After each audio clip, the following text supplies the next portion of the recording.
Hi, people speedrun the game Crash Twinsanity. In those speedruns, we do a strat called Warp Skip, which skips 2 levels of the game. This skip is very difficult to do quickly and consistently. So, in a video I uploaded on October 12th, I did a test to see how good I was at Warp Skip, then practiced Warp Skip for 3 days, and then did another test to see if there was improvement. At the end of the video, I said I would practice Warp Skip 1 hour per day for a while. Well, I did that for 28 days, and then I did a test. I wonder if the results of this test showed a significant improvement compared to the previous tests.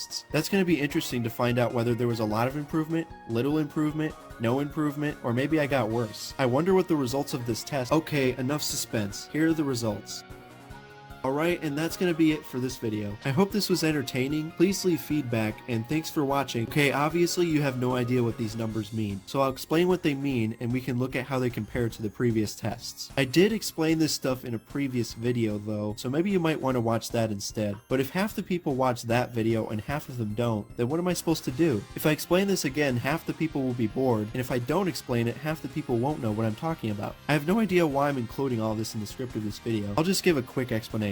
Attempts is the number of attempts. Setup is doing these jumps to get Cortex to the spot first try. Also, if I put Cortex in a really bad spot, I don't count it as a success. Body slam is getting this body slam. Finish is doing this platforming without any mistakes. Individual success rate is the success rate of each individual part. Overall success rate is the success rate of a part plus the previous parts. Now here are the first 2 tests. The second test was done after doing a lot of practice for 3 days. And finally, here's the third test, which was done after doing 28 more days of practice 1 hour per day. And here are all 3 tests. Before we compare them, I have to talk a bit more about the setup part. Like I explained earlier, I don't count a success if I placed Cortex in a quote-unquote bad spot. That is a very subjective judgment to make. Also, during the course of the 28 days, I got better at getting the body slam from bad spots. So for the third test, I was much less likely to consider a spot to be bad. However, I also just happened to have a bit more trouble than usual getting body slams, or at least it felt like that when doing the test. So I guess these are all my excuses for why the body slam success rate went down slightly from test 2 to test 3.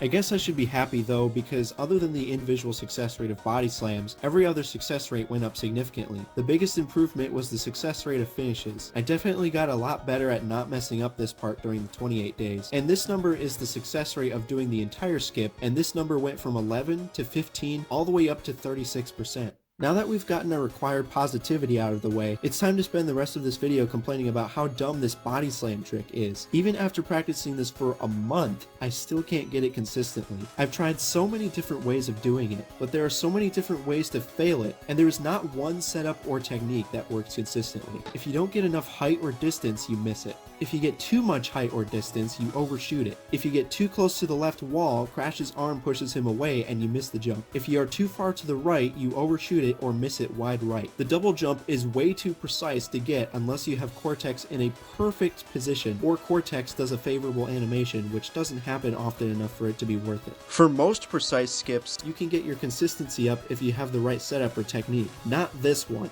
This one, it almost feels random whether you're going to get it. Sometimes you do a terrible jump and still get it. Other times you do a perfect jump and still miss it. As far as I can tell, there is no consistent setup for it, and you just have to accept the fact that you will miss it at least 50% of the time. During the 28 days, I also found another way to do this skip. Instead of waiting for Crash to land and then jumping onto this end, you can jump off of his head in midair and land up here. This is called a twin jump, and this was actually already known, but I just modified it so that you only have to throw Cortex once instead of twice. This is the fastest known way to do this skip. However, it is way too difficult to do in runs at the moment. This is because the time it takes Cortex to teleport back to you is inconsistent, and most of the time he teleports too quickly to get the twin jump in time. So anyways, I guess I got slightly better at this skip now. So now it's time to do a bunch of any percent speedruns and get the world record. Oh, I still have to make my Antagony follow-up video?